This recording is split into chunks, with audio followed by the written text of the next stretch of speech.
సకల మహిమ ఘనత ప్రభావములు ఆయనకి మాత్రమే చెల్లును గాక. Praise the lord. ఓకే, మనం కొన్ని వారాలుగా ఒక అంశాన్ని ధ్యానిస్తున్నాం. స్వస్థత దేవుని చిత్తం. ప్రతి ఒక్కరు కూడా ఆరోగ్యంగా ఉండాలని, స్వస్థ పొందుకోవాలని దేవుని కోరిక. దీని విషయమై అనేక వారాలను బోధిస్తున్నాను. లేఖనంలో అనేక సాక్ష్యాలను చూస్తున్నాం, అనేక ఆధారాలను కూడా మనం పరిశీలిస్తున్నాం. ఈరోజు ఈ వారమున 2 వాక్య భాగాల్ని ధ్యానిద్దాం. 2 కొరింథీ 12వ అధ్యాయం 7వ వచనాన్ని, అలాగే గలతీయులకు రాసిన పత్రిక 4వ అధ్యాయం 13వ వచనాన్ని, 2 లేఖన భాగాల్ని మనము పరిశీలించబోతున్నాం. క్రైస్తవ లోకంలో ఈ 2 వచనాల్ని అపార్థము చేసుకోవడము ద్వారా అనేకులు స్వస్థత మీద సరైన నమ్మకాన్ని, విశ్వాసాన్ని ఉంచలేకపోతున్నారు. ఎంత ప్రార్థన చేసినా, ఎంతగా విశ్వాసం కలిగి ఉన్నా ఈ వచనం బట్టి అనేకులు తమ రోగంతో కాంప్రమైజ్ అవుతూ జీవిస్తున్నారు. మీరు ఎప్పుడైనా విన్నారా? పౌలు హెచ్చించిపోకుండా నిమిత్తము దేవుడు అతని శరీరంలో ఒక ముళ్ళు పెట్టాడు. ఆ ముళ్ళు విషయమై పౌలు ముమ్మారు ప్రార్థన చేశాడు, దేవా దీన్ని తొలగించు అని. కానీ దేవుడు ఏమన్నాడు? నా కృప నీకు చాలు. విన్నారా ఈ వాక్య భాగాన్ని? ఈ వచనం చూసినప్పుడు బైబిల్లో అనేక స్వస్థ వచనాలు చూసాం. వాటికి ఈ వచనానికి సరిపోల్చినప్పుడు ఎందుకు ఇది వ్యత్యాసంగా ఉంది అనిపిస్తుంది. ఈ లేఖన భాగాన్ని అనేకులు అపార్థం చేసుకుంటారు. కాబట్టి ఈరోజు మనము ఈ లేఖనాన్ని కాస్త లోతుగా వెళ్ళి మనము ధ్యానించబోతున్నాం. హల్లెలూయా, ప్రైజ్ ది లార్డ్. 2 కొరింథీ 12వ అధ్యాయము 7వ వచనం నుంచి మనం ప్రారంభించుకుందాం. నాకు కలిగిన ప్రత్యక్షతలు బహు విశేషముగా ఉన్నందున నేను అత్యధికముగా హెచ్చిపోకుండా నిమిత్తము నాకు శరీరంలో ఒక ముళ్ళు, నేను అత్యధికముగా హెచ్చిపోకుండా నిమిత్తము నన్ను నలగగొట్టుటకు సాతాను యొక్క దూతగా ఉంచబడెను. అది నా యొద్ద నుండి తొలగిపోవాలని దాని విషయమై ముమ్మారు ప్రభుని వేడుకుంటున్నాయి. అందుకు నా కృప నీకు చాలను, బలహీనత యందు నా శక్తి పరిపూర్ణమగుచున్నదని ఆయన నాతో చెప్పాను. అనేకులు ఈ వచనం తీసుకొని పౌలు శరీరంలో ముళ్ళు అని దాన్ని ఆధారము చేసుకొని రకరకాల బోధలు చేస్తున్నారు. ఏ వాక్య భాగము మనము చదివినా అర్థము చేసుకోవాలి అంటే ఈ వాక్యాన్ని మరొక వాక్యంతో సరిపోల్చుకోవాలి. దీన్ని చాలామంది మిస్ఇంటర్ప్రెట్ చేస్తుంటారు. వాక్య జ్ఞానము లేనివారు, సత్య అనుభవ జ్ఞానం లేనివారు దీని అపార్థంను కలుగు చేసి విశ్వాసులకు కూడా ఇక సరైనటువంటి బోధ ఇవ్వలేకపోవడం వల్ల అనేకులు విశ్వాసాన్ని కోల్పోతున్నారు. మనము స్టెప్ బై స్టెప్ ఈ వాక్యాన్ని డివైడ్ చేసి కొన్ని సత్యాలను గ్రహించబోతున్నాం. హల్లెలూయా. మొదట ఇక్కడ రాయబడినట్టుగా ముళ్ళు అనగా ఏమి? ఏమిరా? మన సొంత అభిప్రాయాలు కాదు, వాక్యానికి వాక్యమే జవాబిస్తుంది. ఆమేన్. వాక్యమునే వివరిస్తుంది. వాక్యములో మన సొంత అభిప్రాయాలు కలపకూడదు. కాబట్టి లేఖనములో మనము ఈ సత్యాల్ని తెలుసుకోబోతున్నాం. ముళ్ళు అనగా ఏమి? హల్లెలూయా. కొంతమంది దీన్ని అపార్థం చేసుకొని ఈ ముళ్ళు అంటే రోగము అని బోధించే వాళ్ళు చాలామంది ఉన్నారు. పౌలు శరీరంలో సార్ దేవుడు ఒక ముళ్ళు పెట్టాడు, అదే రోగము అని పెట్టాడు. దేవుడు రోగాన్ని పెట్టాడు. దేవుడు పౌలు శరీరంలో వ్యాధిని పెట్టాడు. ఎందుకు అంటే పౌలుకి గర్వము రాకోకుండా, పౌలు గర్విష్ఠుడు కాకున్నట్లుగా పౌల్ని అరచడానికి దేవుడు పౌలు శరీరంలో ఒక రోగాన్ని పెట్టాడు అని బోధించే వాళ్ళు చాలా మంది ఉన్నారు. దేవుడా, ఒక ప్రశ్న. మన వ్యాధులు తొలగించడానికి, రోగాలు తొలగించడానికి, మన యొక్క దేహ సంబంధమైనటువంటి సమస్యల్ని, వ్యసనాల్ని, బలహీనతలు తొలగించడానికి యేసు ప్రభువారు రక్తమంతా ధారపోసి శరీరం అంతా కూడా దున్నబడి ఆయన తన శరీరాన్ని అప్పగించుకొని మన కొరకు మరణించినటువంటి దేవుడు తన మహిమ కొరకు తిరిగి అలాంటి రోగాన్ని మన శరీరంలో ఉంచుతాడా? మనకి చెప్పండి, ఉంచుతాడా? ఈ వ్యాధులు తొలగించుకోవడానికి ఆయన వీపు దున్నబడింది. మన రోగాల్ని తొలగించడానికే ఆయన తన ప్రాణమంతా కూడా దారిపోస్తాడు. అలాంటి దేవుడు తిరిగి అలాంటి వ్యాధుల్ని మన శరీరంలో ఉంచి తన మహిమ కొరకు అలాంటి వ్యాధుల్ని మనకు అనుగ్రహిస్తాడా? నెవర్. కొందరు ఈ ముళ్ళని రోగంతో పోలుస్తున్నారు. అది వాళ్ళ సొంత ఇంటర్ప్రిటేషన్. కానీ దేని వాక్యం ఏమంటుందో మనం అర్థం చేసుకోవడం చాలా ప్రాముఖ్యమైంది. పౌలు ఒక మంచి బైబిల్ స్కాలర్ అయిన, విద్వాంసుడైన, లేఖనంలో ప్రావీణ్యుడైన, అందుకే పాత నిబంధనలో అనేక ప్రవచనాల్ని కొత్త నిబంధనలో ఎత్తి చూపిస్తుంటాడు. Is a very great Bible teacher. ఎక్కువగా పాత నిబంధన ఇలస్ట్రేషన్స్ని అర్థమయ్యే విధంగా బోధించేటువంటి వ్యక్తి, నైపుణ్యత కలిగిన వ్యక్తి ఈ పౌలు. ఆయన మరి ముళ్ళు అని చెప్తున్నాడు అంటే దాని అర్థం ఏంటి? ఈ ముళ్ళు ఏంటి అని మనం అర్థం చేసుకోవాలంటే పాత నిబంధనలోకి వెళ్ళి కొన్ని వాక్య భాగాల్ని మనం పరిశీలన చేద్దామా? ఓకే. సంఖ్యాకాండం 33వ అధ్యాయము 55వ వచనం చదివితే మీకు అర్థమవుతుంది. ముళ్ళు అనగా ఏంటి అనే సత్యాన్ని లేఖనంతోనే మనం కంపేర్ చేయబోతున్నాం. సంఖ్యాకాండం 33వ అధ్యాయం 50వ వచనంలో, అయితే మీరు మీ ఎదుట నుండి ఆ దేశ నివాసులను వెళ్ళగొట్టని ఎడల మీరు వారిలో ఎవరిని ఉండనిచ్చుతారో వారు మీ కనులలో ముండ్లుగాను మీ ప్రక్కలలో శూలముగాను ఉండి మీరు నివసించు ఆ దేశంలో మిమ్మను బాధ పెట్టుతారు. మీ కన్నులలో ముండ్లుగాను. దేవుడు కనానీయుల గురించి మాట్లాడుతున్నాడు. మీరు వారిని తోలివేయకపోతే ఆ ప్రజలు మీకు కళ్ళలో ముండ్లుగా ఉంటారు, మీ పక్కలో బల్లెముగా ఉంటారు. యెహోషువ 23వ అధ్యాయం 13వ వచనంలోకి వెళ్దాం. అక్కడ దేవుడు మరి తిరిగి ఇదే విషయమై మాట్లాడుతున్నాడు. మీ దేవుడైన యెహోవా మీకు ఇచ్చిన ఈ మంచి దేశంలో ఉండకుండా మీరు నశించు వరకు వారు మీకు ఉరిగాను బోనుగాను మీ ప్రక్కల మీద కొరడాలుగాను మీ కన్నులలో ముళ్ళుగాను ఉందురు. ఇప్పుడు న్యాయాధిపతులు 2వ అధ్యాయం 3వ వచనం. ఎందుకు మీకు ఇన్ని లేఖన భాగాలు చూపిస్తానంటే ముళ్ళు అనగా ఏంటో మనం అర్థం చేసుకుంటున్నాం. న్యాయాధిపతులు 2వ అధ్యాయం 3వ వచనం. దేవుడు ఇదే విషయమై కంటిన్యూ చేస్తూ అంటున్నాడు, వారు మీ ప్రక్కలకు శూలముగా ఉంటారు. బైబిల్లో ముళ్ళు, శూలము, బల్లెము ఇవన్నీ కూడా ఇంటర్చేంజబుల్ వర్డ్స్. ఎజెకియలు 2వ అధ్యాయము 6వ వచనం చూద్దాం. దేవుడు ఎజెకియలుతో మాట్లాడుతుంటాడు, నరపుత్రుడా నీవు ముండ్ల తుప్పల్లో తిరుగుచున్నావు. ఏమంటున్నాడు? ముండ్ల తుప్పల్లో తిరుగుచున్నావు. దేవుళ్ళరా, ఇవన్నీ కూడా అలంకార రూపంలో రాయబడ్డాయి, లిటరల్గా కాదు. మీ కళ్ళలో ముళ్ళుగా ఉందరు అని ప్రభు చెప్పండి. నిజంగా కళ్ళలో ముళ్ళుందా? కమ్మా చెప్పండి, ఉంటుందా? మీ ప్రక్కలో బల్లముగా, దాని అర్థం ఏంటి? నిజంగా వాళ్ళ పక్కన బల్లం ఉంటుందా? బైబిల్లో ఫిగరేటివ్గా అంటే అలంకార రూపంలో దేవుడు మాట్లాడుతున్నాడు. అలంకార రూపంలో దేవుడు వారి గురించి వివరిస్తున్నాడు. మీకు అర్థం విధంగా చెప్తాను. ఉదాహరణకి ఆ మాట విన్నప్పుడు అండి నా గుండెల్లో రైలు పరిగెత్తాయండి అంటాం. ఏ రైలు పరిగెత్తిందని మీ గుండెల్లో? కేకే ఎక్స్ప్రెస్సా? శతాబ్ది ఎక్స్ప్రెస్సా? కర్ణాటక ఎక్స్ప్రెస్ పరిగెత్తిందా? దాని అర్థం ఏంటి? ఆ మాట వినగానే నా గుండెల్లో రైలు పరిగెత్తాయి అంటే దాని అర్థం నిజంగా రైలు పరిగెత్తింది కాదు, అది ఒక అలంకార రూపంలో మాట్లాడబడింది. అంటే ఆ ఒక భయము నాకు గుండెని ఆవరించింది, అంత భయపడ్డాను అని అర్థం. హల్లెలూయా. అలంకార రూపంలో దాన్ని ఎక్స్ప్లెయిన్ చేస్తున్నాం. నువ్వు ఎంతగా భయపడ్డావో దాన్ని వివరించడానికి ఒక అలంకార రూపాన్ని ఎన్నుకున్నావు. మరో ఎగ్జాంపుల్ చెప్తాను. అబ్బా ఆ దృశ్యము చూసిన తర్వాత అండి ప్రాణమును అరచేతిలో పెట్టుకొని పరిగెత్తానండి. అంటే ప్రాణము అరచేతిలో పెట్టుకుంటావా? సాధ్యమే పనేనా? నీ ఆలోచనలో అది ఎంత సీరియస్ వివరించడానికి కొరకు ఒక అలంకార రూపంలో దాన్ని ఎక్స్ప్రెస్ చేస్తాను. అబ్బా నేను ఈరోజు ఏం తినలేదండి, నా కడుపులో ఎలకలు పరిగెత్తున్నాయంట. నీ కడుపులోకి ఎలకలు ఎప్పుడు వచ్చాయి? అంటే నిజంగా ఎలకలు దూరాయా? దాని అర్థం ఏంటి? అంటే అలంకార రూపంలో వివరిస్తున్నావు. అంటే నీకు భయంకరంగా ఆకలిస్తూ ఉంది. ఆ ఆకలి యొక్క తీవ్రతను వివరించడానికి ఒక ఉపమానాన్ని, అలంకారాన్ని ఎన్నుకున్నావు. అందుకే నా కడుపులో ఎలకలు పరిగెత్తున్నాయని చెప్తున్నావు. హల్లెలూయా. దేవుని దృష్టిలో కూడా దేని బిడ్డరా, ముళ్ళు దాని అర్థం ఏమంటే దేవుడు కనానీయుల గురించి మాట్లాడుతూ వారిని మీరు వెళ్ళగొట్టకపోతే వారు మిమ్మల్ని శారీరకంగా హింసిస్తారు, వారు మిమ్మల్ని ఫిజికల్గా టార్చర్ చేస్తారు, వారు మిమ్మల్ని హింసకు గురి చేస్తారు. మీరు వారిని వెళ్ళగొట్టండి అని దేవుడు పాత నిబంధనలో అలంకార రూపంగా మాట్లాడాడు.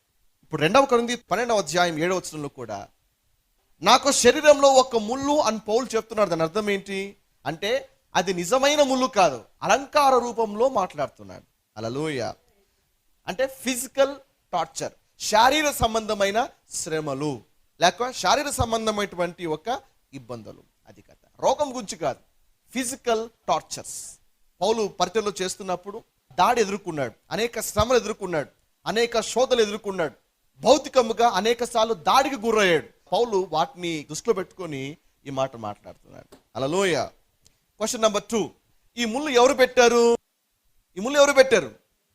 7వ వచనం, నేను అత్యధికముగా హెచ్చిపోకుండా నిమిత్తము నన్ను నలగొట్టుటకు సాతాను యొక్క దూత. ఇప్పుడు చెప్పండి, ఈ ముళ్ళు ఎవరు పెట్టారు? దేవుడు పెట్టాడు.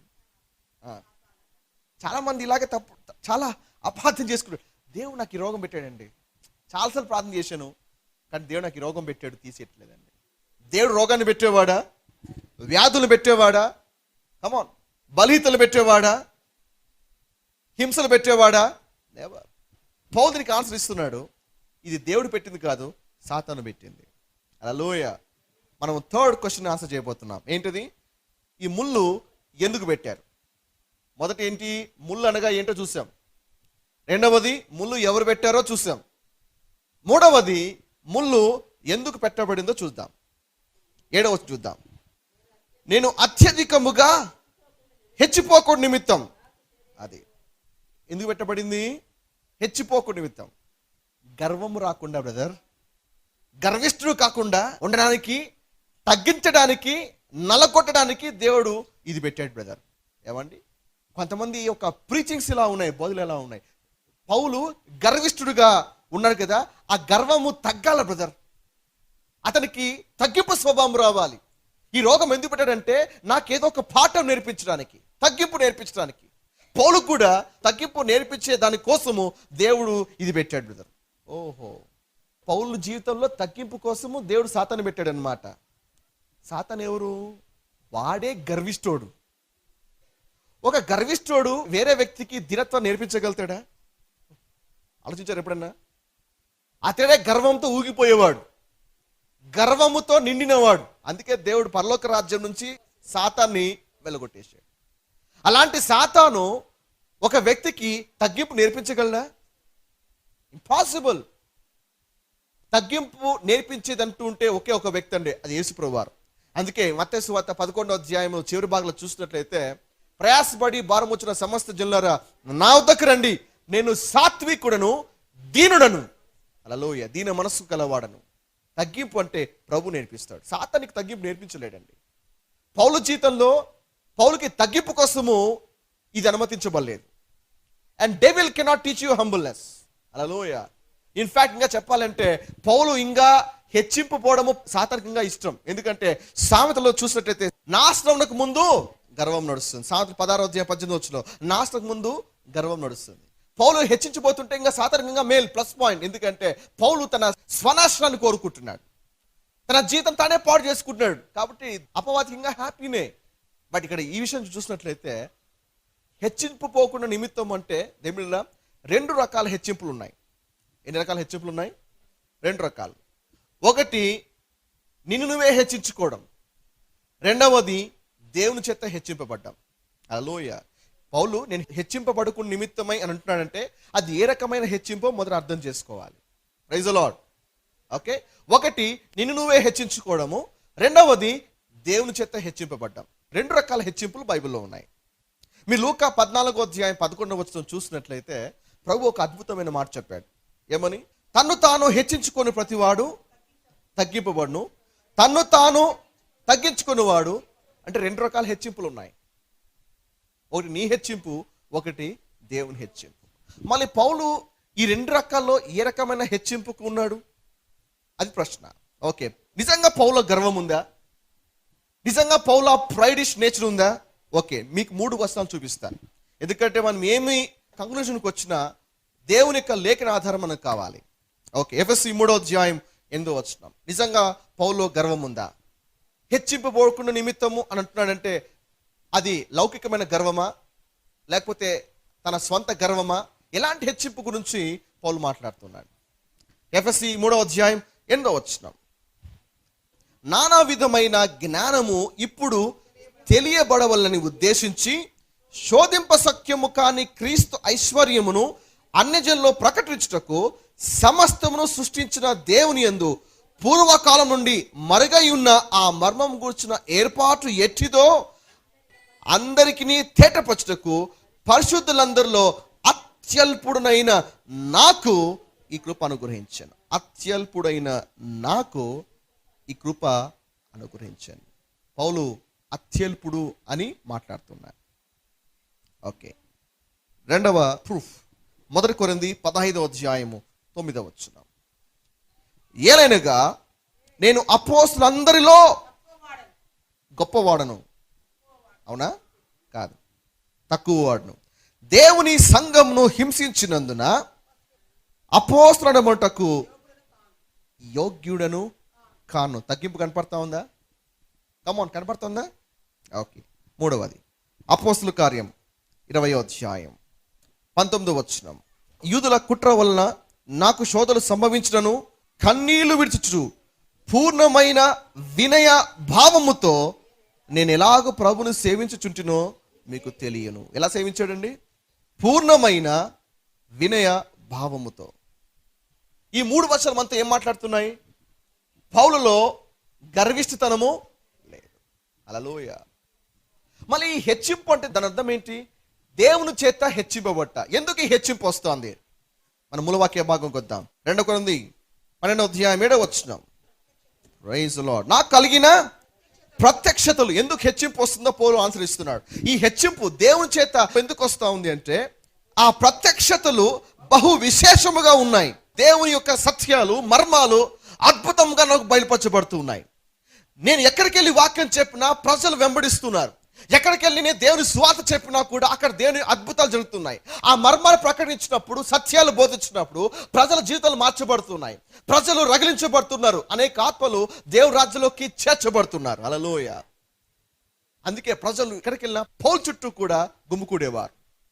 దేవుడు పౌల్ని అలా హెచ్చిస్తున్నాడు. అది ఎవరికి ఇష్టం లేదు?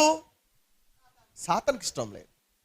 ఎందుకంటే పౌల్ని ఎలాగ వదిలేస్తే గ్రామాలని రగిలిచ్చేస్తాడు, పట్టణాలని కదిలిచ్చేస్తాడు, అనేక కుటుంబాలని, జీవితాలని మార్చి పారేస్తాడు, ప్రపంచము తలకిందులు చేసేస్తాడు, సాతాను రాజ్యము కూల్చబడుతుంది. అందుకే అపవాదికి ఇష్టం లేదు. అందుకే పౌల్ని హెచ్చింపబడుకున్న నిమిత్తము నలగొట్టడానికి ఒక ముళ్ళు ఏర్పాటు చేయబడింది. హల్లెలూయా, హల్లెలూయా. అపవాదికి ఇష్టం లేదు పౌలు గొప్పగా హెచ్చింపబడ్డాం. అపవాదికి ఇష్టం లేదు పౌలు గొప్పగా వాడబడ్డాం. అందుకే పౌలు ఎక్కడ పరిచయం చేసినా పౌలుతో పాటు ఒక వ్యక్తి కూడా ప్రయాణం చేశాడు, వాడే సాతాను. అందుకే పౌలు అంటాడు, హెచ్చిపోకుండా నిమిత్తము నాకు శరీరంలో ఒక ముళ్ళు ఉంది. ఏంట ముళ్ళు అంటే శారీరకమైనటువంటి ఒక హింస. He's not talking about a sickness. రోగం గురించి మాట్లాడట్లేదు ఆయన. నన్ను నలగొట్టుటకు సాతాను యొక్క దూతగా ఉంచబడాడు. అందుకే పౌలు ఎక్కడ పరిచర్యకు వెళ్ళినా సాతాను కూడా ప్రయాణం చేసేవాడు. 2 ఇన్సిడెంట్స్ మీకు చూపిస్తాను. అపోస్తలుల కార్యం 13:42. వారు సమాజ మందిరంలో నుండి వెలుచుండగా ఈ మాటలను మరుసటి విశ్రాంతి దినమున తమతో చెప్పవలని జనులు వేడుకున్నారు. ఎందుకంటే పౌలు నోట నుండి వచ్చే మాటలు అద్భుతమైన మాటలు, జ్ఞానంతో కూడిన మాటలు, మర్మములవన్నీ, దైవ ప్రత్యక్షతలు. అందుకే జనాలు బతిమలాడుతున్నారు, అయ్యా రేపు కూడా రా మా సమాజ మందిరానికి, రేపు కూడా వచ్చి మాకు బోధించు. సమాజ మందిరంలో నీ వారు లేచిన తరువాత అనేకులు యూదులు, భక్తి పరులైన యూద మత ప్రవిష్టులను పౌలు బర్నబాను వెంబడించారు. మెల్లిగా పౌలు వెంబడించ మొదలు పెట్టేశారు. వీరు వారితో మాట్లాడుచు దేవుని కృప యందు నిలకడగా ఉండమని వారిని హెచ్చరించారు. 44 చూడండి. మరుసటి విశ్రాంతి దినమున దాదాపుగా ఆ పట్టణం అంతయు దేవుని వాక్యం వినుటకు కూడి వచ్చే. దేవుని స్తోత్రం చెప్పండి ఒకసారి. ఆయన వాక్యం చెప్తుంటే పట్టణం అంతా ఖాళీ అయి దేవుని వాక్యం వినడానికి పౌలు వద్దకు వచ్చారు. యూదులు జనసమూహం చూచి మత్సరముతో నిండుకొని దూషించుచు, ఎందుకంటే దేని మీద పౌలు ఎక్కడికి వెళ్ళినా కూడా సీక్రెట్ గా సాతాను కూడా వెంబడించేవాడు. పౌలు ఎక్కడికి వెళ్ళినా కూడా ఒక దురాత్మ, ఆ ముళ్ళు ఏంటంటే ఒక ఫిజికల్ టార్చర్. వాడు నేరుగా పౌలు ఏమైనా చేయగలుగుతాడా?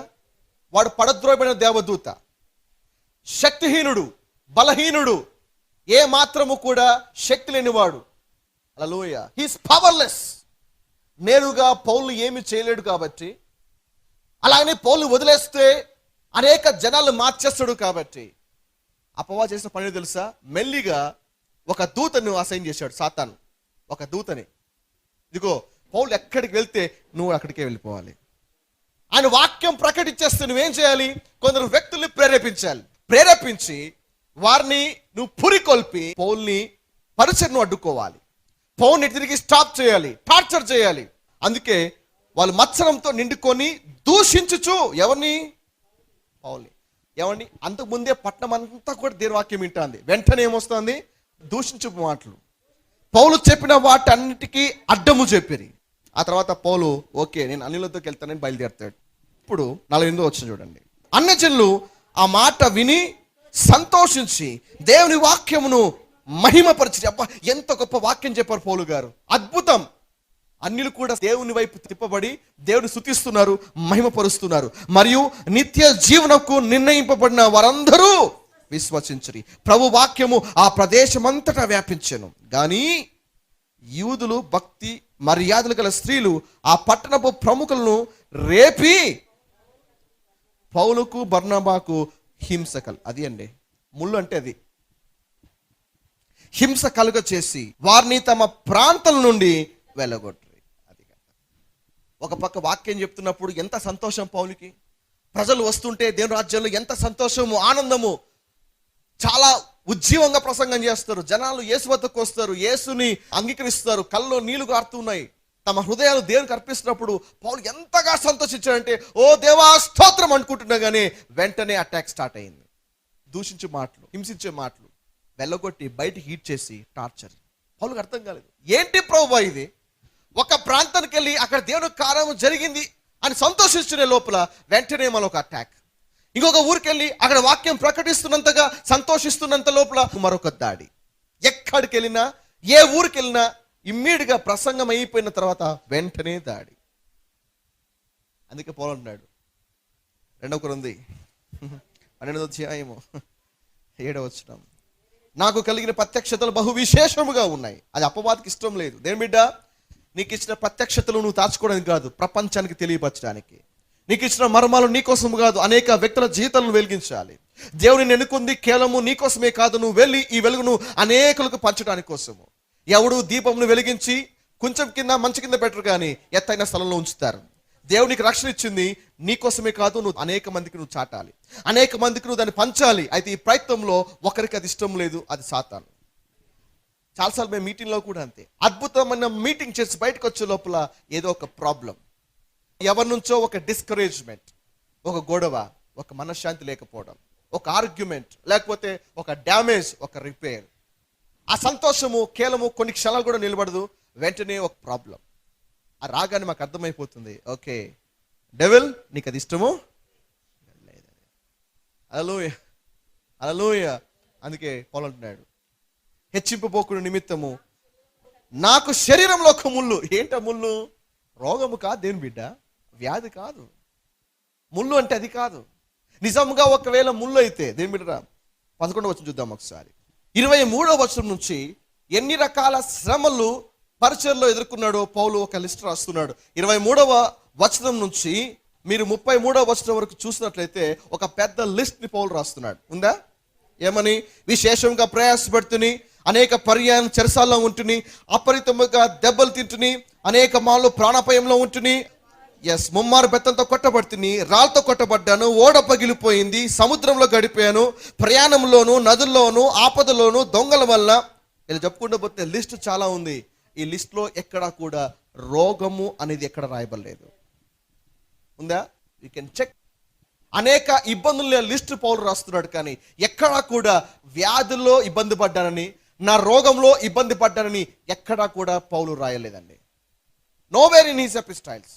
ఏ పత్రికలో కూడా పౌలు నాకు శారీరకమైనటువంటి రోగం ఉందని, ఈ రోగంతో నేను బాధపడ్డానని ఎక్కడా కూడా రాయలేదండి.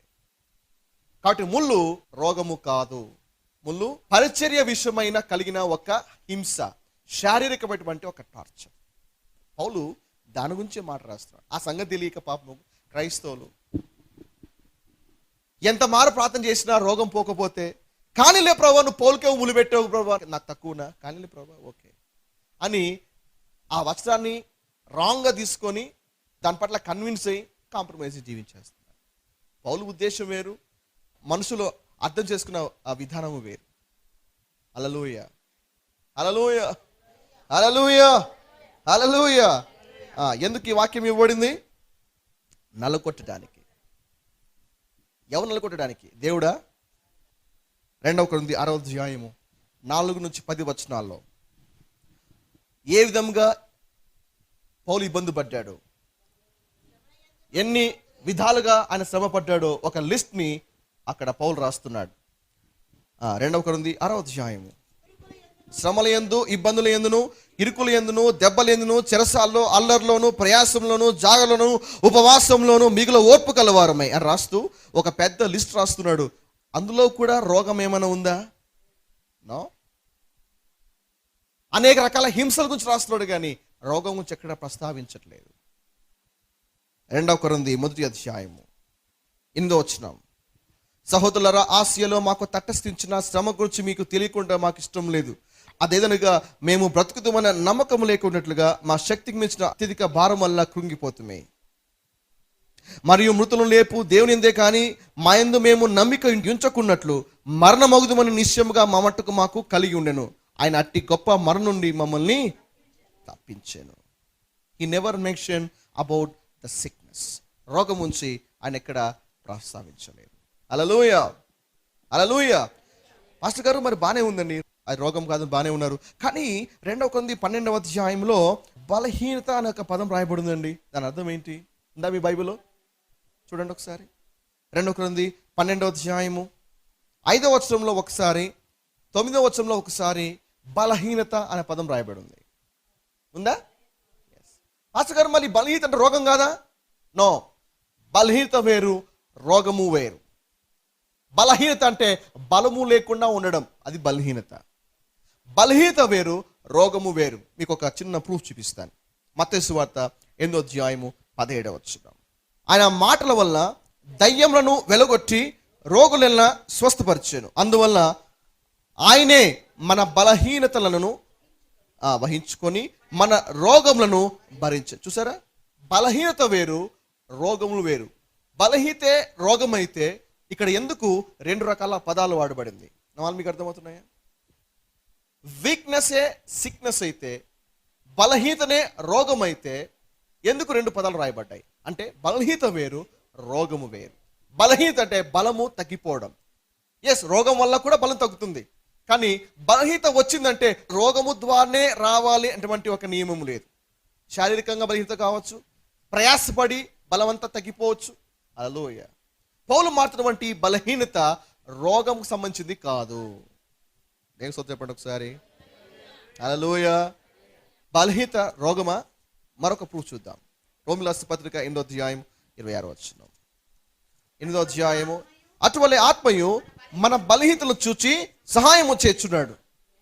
దాని ప్లేస్లో రోగం పెట్టి చూద్దామా? అటువలే ఆత్మయు మన రోగములు చూచి సహాయము చేర్చున్నాడు. అవునా? ఈ బలహీనత రోగం చెప్పచ్చా? నో. ఎవరైనా ఇంకోసారి పౌలు శరీరంలో ఉన్న ముళ్ళు రోగం అని చెప్తే ఏం చేయాలి? అయ్యా, మీకు వాక్యములో అజ్ఞానం ఉంది, కూర్చోండి చెప్తానని చెప్పేసి మొత్తం వివరించండి. హల్లెలూయా. వాక్యాన్ని సరిగ్గా ఇంటర్ప్రెట్ చేయకపోవడం వల్ల అనేకులు అజ్ఞానం మిగిలిపోతున్నారు. అందుకే సరైన విశ్వాసము దేవుని పట్ల ఉంచలేకపోతున్నారు. స్వస్థ పొందలేకపోతుంటే ఓకే, పౌలుకే ఆ రోగం ఉంది, పౌలుకే సమస్య ఉంది, ఇక్కడ నేను ఏ పార్టీ వాడును అని వాళ్ళు అవిశ్వాసులు నెట్టివేయబడతారు. సత్యం మేము ఎరుగుదురు, ఆ సత్యం మిమ్మల్ని స్వతంత్రులుగా చేస్తుంది. హల్లెలూయా. ఈ ముళ్ళు పౌలు శరీరంలో ఉందని చెప్పాడు. అది పౌలు ఏం చేశాడు? పాస్టర్ గారు, పౌలు 3 సార్లు వేడుకున్నారు. ఎవరిని? దేవుణ్ణి. ఏమని వేడుకున్నాడు? ప్రభువా, నాకు ఈ రోగాన్ని తీసేయండి ప్రభువా, నాకు ఈ వ్యాధి తీసేయండి ప్రభువా. అవునా? దేనికోసం వేడుకున్నాడు ఆయన? ఎక్కడికి వెళ్తున్నా దేవా, పరిచర్యకు అనేక శోధనలు కలుగుతున్నాయి. ఎక్కడికి వెళ్ళినా పరిచర్యకు అనేక సమస్యలు, అనేక తిరుగుబాట్లు వస్తున్నాయి. దేవా, ఈ ముళ్ళు తీసేయండి ప్రభువా. ముళ్ళు అంటే చెప్పండి ఒకసారి. ఇప్పుడు కంట్లో చిన్న నలుసు పడితే అట్లా స్పష్టంగా చూడలేము, అట్లా పూర్తిగా బాధపడలేము. అర్థమవుతుందా? ప్రతిసారి ఎక్కడో చిన్న నొప్పి లోపల, పక్కన చిన్న లైట్గా కల్లో ఒక రాయబడ్డా కూడా మనం ఉండలేము. అది పూర్తిగా నొప్పి కాదు, అలా చెప్పేసి పూర్తిగా ఫ్రీగా ఉండలేము. అది ఒక రకమైనటువంటి ఒక నొప్పి. పౌలు కూడా అంతే. ప్రభు ఎంత సేవ చేస్తున్నాం ప్రభువా, అయితే నిందలు, హింసలు, బాధలు, వ్యతిరేకత, దూషణ, ప్రభువా ఈ ఒక్కటి తీసే ప్రభా, ఇంకా బాగా సేవ చేస్తాను ప్రభా, గాడ్ ప్లీజ్ అని 3 సార్లు మొర పెడితే ప్రభు అన్నాడు, నా కృప నీకు. పౌలు, my grace is sufficient for you. నా కృప నీకు కొంతమంది నేను ఏమర్థం చేసుకున్నానంటే, రోగం తీసే ప్రభు అంటే నా కృప నీకు చాలు అంటే రోగం ఉండాల్సిందే. నో, అలాగాదు. మై గ్రేస్ ఇస్ ఓకే అంటే పౌలు భయపడద్దు.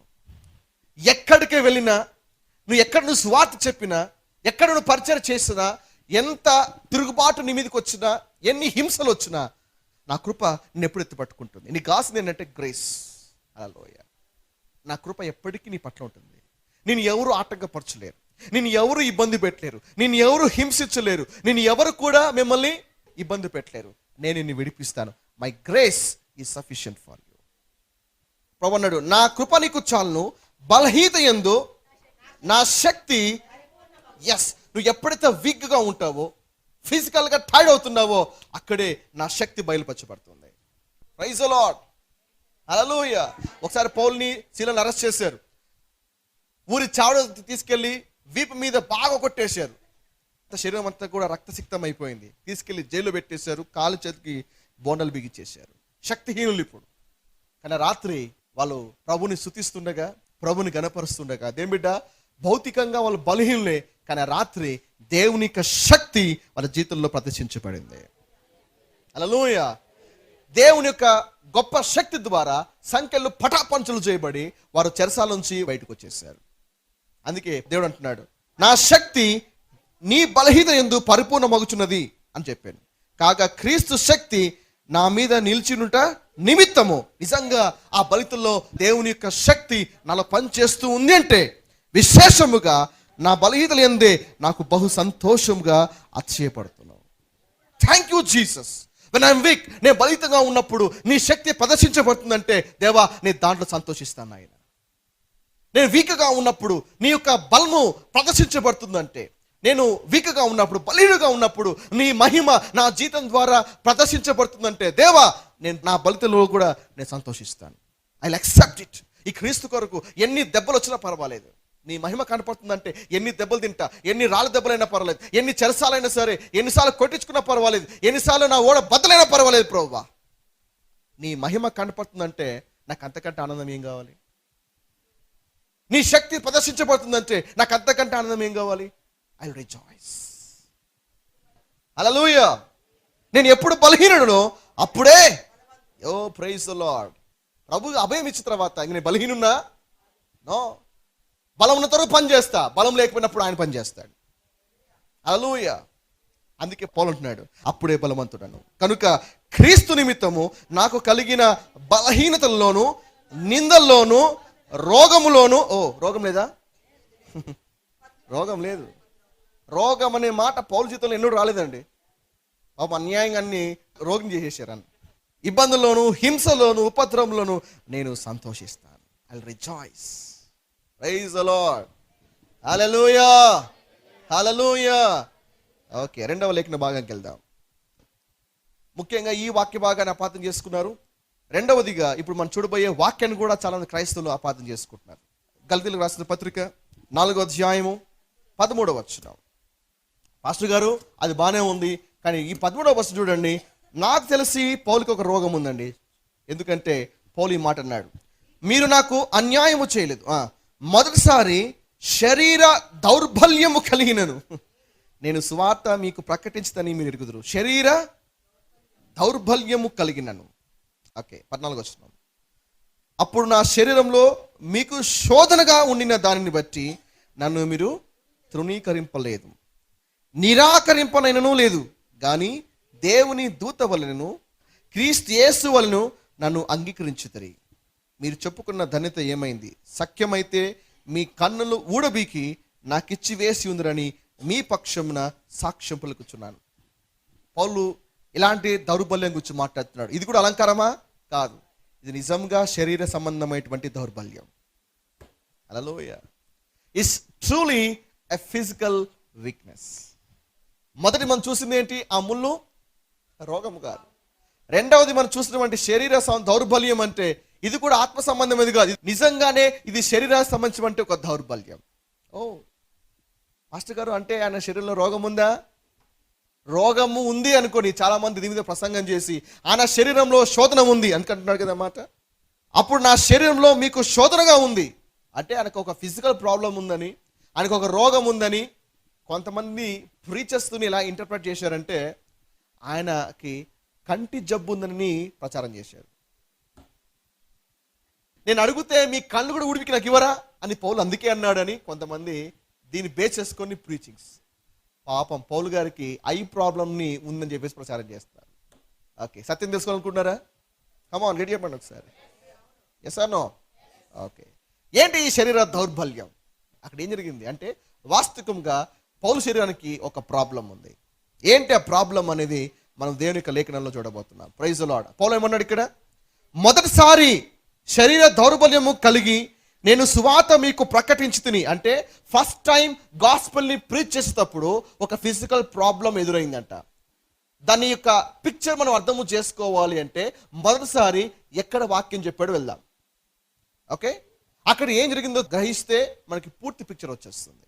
ఏమిరా, ఈ పత్రికను దేవుడు గలతీ అనేటువంటి ప్రాంతానికి రాస్తున్నాడు. అంటే గలతీ అనేటువంటి ఒక పెద్ద ఊర్లో చిన్న చిన్న ఊర్లు ఉన్నాయన్నమాట. వాళ్ళందరికీ కలిపి ఈ గలతీ పత్రిక రాస్తున్నాడు. ఫస్ట్ టైం గలతీ అనేటువంటి ప్రాంతానికి వెళ్ళినప్పుడు పౌలు సేవ చేసినప్పుడు సంథింగ్ హెస్ హ్యాపెన్. కాబట్టి మనము ఆ కాంటెక్స్ట్లోకి వెళ్తే అక్కడ ఏం జరిగిందో మనం తెలుసుకుంటే ఈ వర్షం మనకు బాగా అర్థమవుతుంది. Praise the lord. అపోస్తలుల కార్యము 14వ అధ్యాయం 5 వచనం చూసాం ఇందాక. ఏమని? ఆ ప్రాంతం నుండి హింసించి వెలగొట్టారు పౌల్ని. 14వ వచనంలో ఇకోనియాలో జరిగినది ఏమనగా, అంటే ఇదంతా గలతీ ప్రాంతం, గలతీ ఒక టెరిటరీ అన్నమాట. ఇకోనియాలో ఆయన ఎంటర్ అయిన తర్వాత అనేకులు యూదులను గ్రీసు దేశస్థులు విశ్వసించిరి. అయితే అవిధేయులైన యూదులు అన్యజనులను పులికొరిపి మళ్ళా సాతాను స్టార్ట్ చేశాడు. ఎక్కడ వాక్యం ఉంటుందో అక్కడ హింస. ఓకే, వారి మనసులో సహోదరుల మీద పగ పుట్టించి, అపవాది పని అదే ముళ్ళు అంటే. కాబట్టి వారు ప్రభుని ఆనుకొని ధైర్యముగా మాట్లాడుచు అక్కడ బహుకాలము గడిపిరి. ప్రభువు వారి చేత సూచక్రియలను అద్భుతములు చేయించి తన కృపా వాక్యమునకు సాక్ష్యం ఇప్పించుచున్నాడు. దేనికి సోదరు చెప్పండి ఒకసారి. అబ్బా, ఎంత గొప్ప కార్యం అది. ఆ పట్టణపు జనసమూహంలో భేదములు పుట్టగా వెంటనే స్టార్ట్. మరి కొందరు యూదుల పక్షముగాను కొందరు అపోస్తలుల పక్షముగా ఉండరి. మరియు అన్య జనులను యూదులను తమ అధికారులతో కలిసి వారి మీద పడి వారిని అవమానపరిచి రాళ్ళు రువి చంపాలని ఉన్నారు. సువార్త వెంటనే మళ్ళా శోధన. 7వ వచనంలో లుస్త్ర ప్రాంతానికి వెళ్ళారు. ఇదంతా గల్తీ ప్రాంతం. అక్కడ పుట్టిన మొదలుకొని కుంటివాడినటువంటి ఒక వ్యక్తి నడవలేకున్నప్పుడు పౌలు ఆ వ్యక్తిని చూచి అతనికి విశ్వాసం ఉన్న సంగతి గమనించి లేచి నడవమంటాడు. అద్భుతంగా అందరూ చూస్తుండగా ఆ కుంటివాడు లేచి నడుస్తాడు. హల్లెలూయా. నడుస్తున్నప్పుడు దేని బిడ్డరా, ఈ అద్భుతము ఆ ఊళ్ళో అనేకులు చూస్తారు. ఆశ్చర్యముతో ఈ పౌల్ని బర్నబాని ఇద్దరిని కూడా దేవదూతలుగా భావిస్తారు. అందుకే ఒకరికి ద్యూపతి అని ఒకరికి హెర్మియన్ పేరు పెట్టి ఊరంతా ఊరేగిస్తారు. ఏమని? దేవుళ్ళు వచ్చారు, దేవుళ్ళే మన ఊళ్ళోకి దిగొచ్చారని ఊరేగిస్తూ వాళ్ళకి ఒక బలి ఇవ్వడానికి సిద్ధపడతారు. ఈ కాంటెక్స్ట్ ఇంటికి చదివితే మీకు అర్థమవుతుంది. అయితే 18వ వచనంలో ఆ బలి అర్పింపకుండా ఆ సమూహంలో ఆపడానికి వాళ్ళు చాలా ప్రయాసపడ్డారు. 19వ వచనంకి వద్దాం ఒకసారి. ఇకోనియం నుండి యూదులు వచ్చి ఎందుకు వచ్చారు? మళ్ళా స్టార్ట్ పర్సిక్యూషన్. అంతకుముందే అద్భుతం జరిగిందా? అంతకుముందే ఒక కుంటివాడు లేచి నడిచాడా? అద్భుతం. ఊరు మొత్తం అంతా కూడా ఆ సువార్త వ్యాపించింది. ఏమని? పుట్టి కుంటివాడు లేచి నడిచాడు. ఊరు మొత్తం అంతా కూడా మారుమోగిపోయింది. పౌలు చాలా హ్యాపీ ఫీల్ అయ్యాడు. అబ్బా, ఊరంతా కూడా దేని వద్దకు వచ్చారు అని. 19వ వచనంలో మళ్ళీ ప్రాబ్లం స్టార్ట్. జన సమూహములను తమ పక్షముగా చేసుకొని పౌలు మీద రాళ్ళు రువి అతడు చనిపోయినని అనుకొని పట్టణమును వెలుపలకి అతన్ని ఈడ్ చేశారు. మళ్ళా సమస్య. ముళ్ళంటే మీకు అర్థమవుతుందా? నువ్వు శ్రద్ధగా వినాలి. యూదులకి ఒక మంచి హ్యాబిట్ ఏంటో తెలుసా? రాళ్ళతో కొట్టడం. మనం క్రికెట్ ఎట్లా ఆడతాము? బౌలింగ్ వేసి బ్యాటింగ్ వేసి ఎట్లా ఆడతాము? మనము బాల్ వేస్తే కరెక్ట్గా వికెట్ తగులుతుంది. యూదులు ప్రతి ఒక్కడు కూడా ఎవరన్నా తప్పు చేస్తే ఫస్ట్ ఇమ్మీడియట్ వాళ్ళ చేతిలో రాళ్ళు రెడీగా ఉంటాయి. కొడితే గురి తప్పదు. ఎవరైనా తప్పు చేశారు సమాజంలో ఊరి బయట తీసుకెళ్ళి రాళ్ళతో కొట్టడమే అంతే. చిన్న పిల్లవాడి నుంచి పెద్దవాళ్ళ వరకు రాళ్లతో కొట్టడం అంటే వాళ్ళు బాగా సరదా. ఈ పౌలు పట్టుకొని ఊరు బయట తీసుకెళ్ళి రాళ్ళతో కొట్టారు. వీళ్ళు రాళ్ళతో కొట్టేటప్పుడు మెయిన్ ఏ పార్ట్కి టార్గెట్ చేస్తారో తెలుసా? తల మెయిన్. ఎందుకంటే ఈ హెడ్కి ఎక్కువగా ఇంజురీ అవుతుంది. కొట్టేటప్పుడు ఫస్ట్ హెడ్ని టార్గెట్ చేస్తారు. బహుశా ఆ టైంలో రాళ్ళతో కొట్టినప్పుడు ఏమైపోయిందంటే పౌలుకి సువార్త పరిచయంలో శరీరం అంతా కూడా రక్తసిక్తం అయిపోయి ఉంటుంది. ఫిజికల్ ఇంజురీస్, శరీరం అంతా కూడా గాయాల పాలై ఉంటుంది. ఈ ప్రయత్నంలో మెయిన్ ఆ కన్ను కూడా ఏమైనా ఉండొచ్చు. అరివిత్మే ఆ ఫిజికల్ ఇంజ్యూరీస్ అవన్నీ కూడా రక్తసిక్తంతో అట్లా పడిపోయినప్పుడు దేని మీద ఆ రాళ్ళతో కొట్టేవారు పౌలు చూసి ఇంక ఈయన గారు చనిపోయారు అని ఆయన వదిలిపెట్టి వెళ్ళిపోయారు. కానీ ప్రభు ఏం అభయం ఇచ్చాడు? నా కృప నీకు చాలు, నీ బలహీత ఏందే నా బలము పరిపూర్ణమవుతుంది. ఎప్పుడైతే వాళ్ళు చనిపోయారని పట్టణం వెలుపలికి అతను ఈడ్చిరో 20 వచనం, దేవునికి స్తోత్రం, అయితే శిష్యులు అతను చుట్టూ నిలిచి ఉండగా అతడు లేచి పట్టణంలో ప్రవేశించి, దేవునికి స్తోత్రం, అతను తిరిగి లేచాడు. ఏ పట్టణంలో ఆయన వెలేశారో మళ్ళీ అదే పట్టణంలోకి ఎంటర్ అయిపోయి మళ్ళీ సువార్త ప్రకటించడం స్టార్ట్ చేశారు. Praise the Lord. Now listen very carefully. లేచిన వెంటనే బహుశా శరీర గాయాలు స్పాట్లో హీల్ అయి ఉండకపోవచ్చు. ఎందుకంటే ఆ గాయం ఏదైనా సరే మారడానికి టైం పడుతుంది. ఓకే, మీకు ఒక రెఫరెన్స్ చూపిస్తాను. గలతీ రాసిన పత్రిక 6వ అధ్యాయం 17వ వచనం. ఈ మాటతో పౌలు ఈ పత్రికను ముగిస్తున్నాడు. 6వ అధ్యాయము 17వ వచనం. నేను యేసు యొక్క ముద్రలు నా శరీరం మందు, దాని అర్థం తెలుసా? యేసయ్య కొరకు, సువార్త కొరకు నేను అనేక గాయాల పాలయ్యాను. ఈ ముద్రలు నాది కాదు, యేసయ్య ముద్రలు ఇవన్నీ కూడా. వాళ్ళు అనుకోవట్లేదు యేసుని కొట్టారు. అలాంటి ముద్రలు నా శరీరంలో ఉన్నాయి, అలాంటి గాయాలు ఉన్నాయి.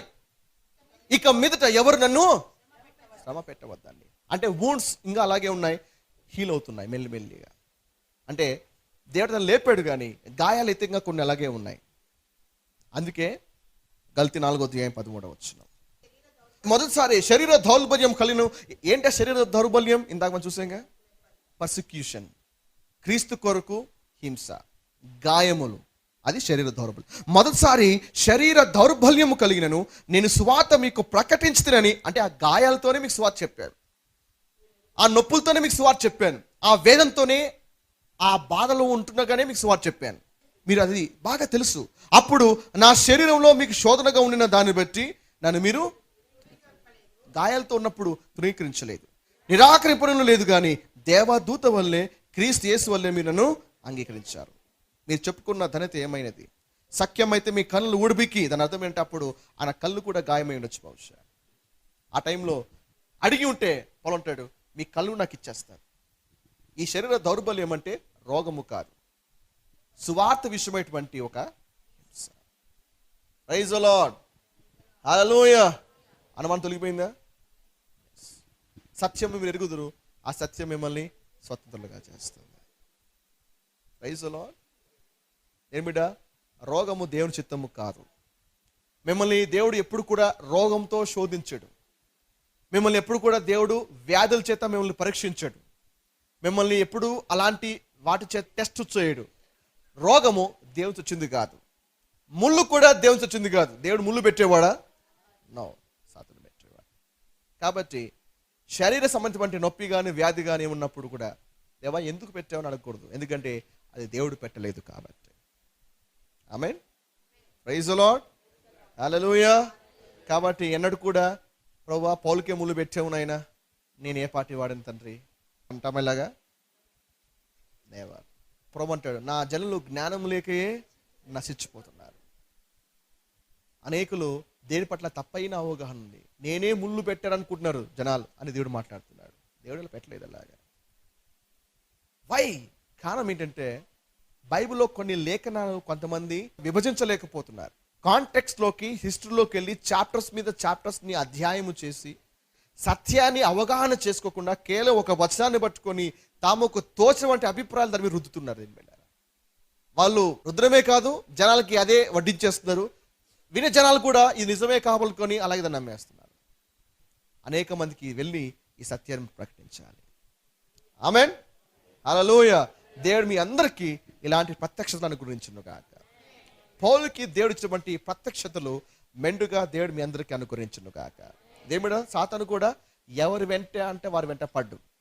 ప్రత్యక్షతలు దొరికాయంటే సాతాను తెలుసు వాడు ఆ ప్రత్యక్షతలతో ప్రపంచాన్ని మార్చేస్తాడని. అందుకే సాధ్యమైనంత వరకు వాడు ప్రత్యక్షతలు నీ నోటి నుండి బయటకు వెళ్ళకోకుండా, నువ్వు సేవ చేయకోకుండా, నీ నోట్లోంచి సువార్త అనే మాట బయటికి రాకోకుండా వాడు ఎన్ని రకాలైన హింసలైనా నీకు గురి చేస్తాడు. అవి వచ్చాయనుకోండి, గుర్తుపెట్టుకోండి, అది దేవుడు పంపించింది కాదు, సాతాను పంపించింది. వాడిని వెంట పడ్డాడని గుర్తుపెట్టుకోండి, దాని అర్థం ఏంటి తెలుసా? నీ సువార్త పనిచేస్తూ ఉంది, నీ వాక్యం పనిచేస్తూ ఉంది. లేకపోతే వాడు నీ వెనకలు ఎందుకు పరిగెత్తాడు? ఎందుకు నేను హింస పెడతాడు? హల్లెలూయ. వేరే వాళ్ళు సువార్త చెప్తారు, వాళ్ళకి ఏం కావట్లేదు. దాని అర్థం ఏంటి తెలుసా? వాళ్ళ సువార్త తుస్. బట్ నువ్వు ప్రీచ్ చేస్తున్నప్పుడు జనాలు మారుతా ఉన్నారు. నువ్వు వాక్యం చెప్పినప్పుడు, నీ సాక్ష్యము చెప్పినప్పుడు, దేవుని యొక్క మర్మాలు పంచుకున్నప్పుడు ఇటు వ్యక్తి హృదయాల్లో ఏదో కారణం జరుగుతూ ఉంది. వాళ్ళ జీతాలు మార్చబడుతున్నాయి, వాళ్ళ బ్రతుకులు మార్చబడుతున్నాయి, వాళ్ళు యేసు వద్దకు వచ్చే అవకాశాలు ఉన్నాయి. కాబట్టి రిజల్ట్ నీకంటే అపవాది బాగా తెలుసు. కాబట్టి సువార్త ఒక ఫలితము నీకంటే వాడికి బాగా తెలుసు. కాబట్టి అందుకే ఇలాంటి శోధనలు అప్పుడప్పుడు వస్తుంటాయి. బాగా ప్రే చేసుకుంటాం. బయట సువార్త చెప్పి ఇంటికి రాగిన గొడవలు, బయటికి వెళ్ళి వాక్య పరిచయం చేసి దానిలో వస్తుండగా ఇది ఒక సమస్య, డిసప్పాయింట్మెంట్, డిస్కరేజ్మెంట్. అలాంటివి వచ్చినప్పుడు నేను బిడ్డ ధైర్యం తెచ్చుకో. ఏడో బాకు అపవాది ప్రయత్నం చేస్తున్నాడు. వాడు కేవలం ట్రై చేయగలుగుతాడు, కానీ అంతకు చిన్న చేయగలుగుతాడా? ప్రభు అంటాడు, నా కృప నీకు. దేని బిడ్డ, నువ్వు నశించవు. ఏ దురాత్మలు, ఏ మనుషులు నిన్ను చంపలేరు. ఎవరు కూడా నీ సువార్తను ఆటంకపరచలేరు. ఎవరు కూడా నీ జీవితంలో దేవుని పిలుపుని అడ్డగించలేరు. ఎవరు కూడా నీ జీవితంలో అడ్డుగా ఉండలేరు. ఏమి దేవుడు సంకల్పించాడో నీ జీవితంలో అది ఎవరు కూడా దాన్ని తీసివేయలేరు. వాళ్ళు ప్రయత్నం చేస్తారు, కానీ వాళ్ళు విజయం సాధించలేరు. అందుకే పౌలు అంటాడు, నా పరుగుని తుదముట్టిచ్చేసాను. ఎందుకు దేవుని ఎన్నుకున్నాడో చేశాను. అలా చేయగలిగాడంటే దాని అర్థం ఏంటి? దేవుని కృప ఆయనకి సహాయం చేసింది. దేవుని కృప లేకపోతే తిరిగి లేవగలుగుతాడా? దేవుని కృప లేకపోతే ముందుకు వెళ్ళగలుగుతాడా? నవర్. అందుకే ప్రభు అన్నాడు, నా కృప నీకు. ఏమిటా జీవితంలో ఎన్నైనా రానివ్వండి, ఆయన కృప నీకు చాలు. Praise the Lord. His grace is sufficient for you. ఎలా ఉన్నప్పటికీ కూడా దేవుని పైకి లేవనెత్తేవాడుగా ఉన్నాడు. హల్లెలూయా. ఇప్పుడు మనం మాట్లాడేటువంటి ఈ మాటలన్నీ కూడా ఒక్క మాటలో మనం ముగిస్తే దాని అర్థం ఏంటి తెలుసా? ఫలితము. ఇది రోగానికి సంబంధించినటువంటి వాక్య భాగాలు కావు. అది సువార్త విషయమే కలిగేటువంటి శ్రమల గురించి రాయబడ్డాయి. దీన్ని రోగంతో మనం ఇప్పుడే కానీ పోల్చకూడదు. మీరు అడగచ్చు, పాస్టర్ గారు, పౌలుకు సంబంధించిన ఇట్టి శ్రమలను తీసివేయటానికి దేవుడు ఎందుకు నిరాకరించాడు? చక్కగా ఆ శ్రమలు తీసేస్తే బాగుంటుంది కదా, ఎందుకు దేవుడు తీసివేయలేదు? 2 కొరింథీ 12:8 ఈ ముళ్ళు తీసివేయమని పౌలు ముమ్మారు ప్రార్థన చేశాడు. తీసేశాడా దేవుడు? తీసేయలేదు.